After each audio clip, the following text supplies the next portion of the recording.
Welcome, everybody, to another Super Game Stack. Actually, this is the first one because the last one was Super Credit Gaming. Welcome, everybody, to the first ever Super Game Stack countdown. Today, we are doing a top 5 list. Why 5? Because I couldn't think of 10.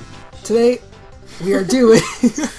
I actually have Joe Johnson here with me. What do you say? Hello. And today, we're going to be taking a quick look at my top 5 favorite Xbox Live Arcade titles. Quick rules about this. These are games that are prominently on Xbox Live Arcade or were there first, like Braid and Limbo were on the Xbox Live Arcade first and then were ported over to other consoles and PC later on, but they're released first on Xbox Live Arcade. And this doesn't include games that are their biggest platform or other platforms like Minecraft, obviously, which is my favorite game to play on Xbox Live Arcade, but it's a PC game. So, with all that being said, Joe, are you ready to jump in? Yeah. Alright.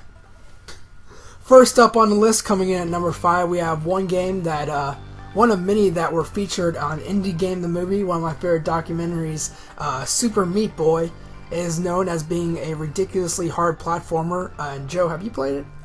Played the trial version, but never the game. Yeah, it is. It lives up to its hype of being really, really, really, really, really difficult, as you can tell by my sucking you're seeing in this gameplay right now.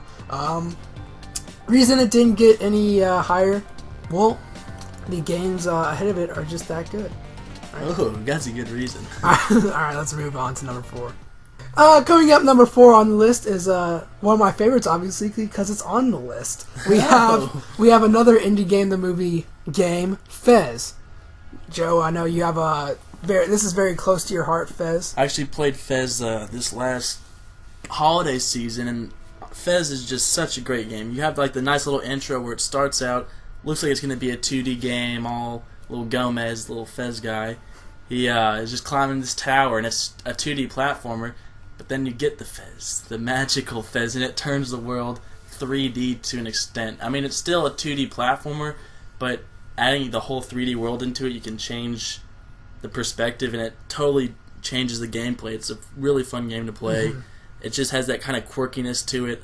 It's a beautiful game, too. It's very vibrant. Yeah, music is top-notch. Mm-hmm. There's a whole lot to do. Like, to beat the game, you only need, like, 32 cubes, but once you do that, you can still get another 32 anti-cubes to get the secret ending, which I did, but it's not that great anyway. But still, definitely a fun game, has its little secrets.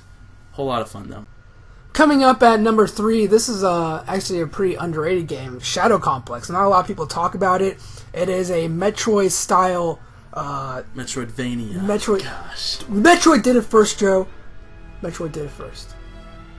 Anyway, Metroid-style game made by, or is published by Epic Games, and it uses the Unreal Engine. It's a beautiful looking game. Came out, I think, in 2010, either 2009 or 2010. Not a lot of people talk about it. I had a blast playing it, though. I am one achievement short of perfecting it. Joe, did you ever get around to playing Shadow Complex? Yeah, I played it. I didn't go nearly as in depth as you, but I enjoyed it a whole lot. It brought back the glory of the Metroid days and Castlevania days too, hence the Metroidvania stuff. But definitely made me think of the better Castlevanias and like Metroid Fusion, Super Metroid, all that. It was a fun game. Yeah. Alright, moving on to number 2 on the list, we have our last game, which was featured in the Indie Game the Movie documentary, Braid, game made by Jonathan Blow. It is extremely complicated puzzle platformer, I'd say. I had a really tough time with it, but I think it looks great visually, has some pretty good music, and I still say its ending is one of the best endings I've ever experienced in a video game. I wouldn't say best, but I definitely agree with Dean that it's different. It's very controversial just because, I guess I won't spoil anything, but everything you've been doing seems to be different from I don't really know how to say it, but your perspective on the events that happen in the game change when you get to the end. Yeah. Yeah. So. And I definitely agree with Dean on the puzzles. They were pretty hard just because it's not like push this block here. It's all time puzzles, so you have to be in the right moment at the right time, have the enemies be where they're supposed to be. It was a difficult game, but very rewarding at the end. Alright. Finally, we come to the number 1 on the list, and it is Limbo. The game I played most recently, Limbo, is a very artistic, dark, 2D platformer. I can't say enough good things about it. Usually, when I finished it, I immediately knew that it was one of my favorites. I gave it a little bit of time, though, to make sure that I wasn't just hyping it up because I just played it.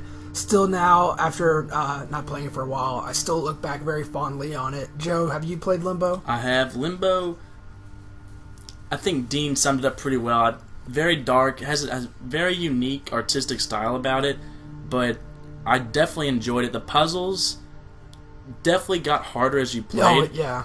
Like, at the beginning, you're kind of insulted, like, this isn't a puzzle, but later on, you definitely struggle a little bit. Mm-hmm. It was definitely a fun game. That's all I gotta say about it. Yeah, and also the ending of it.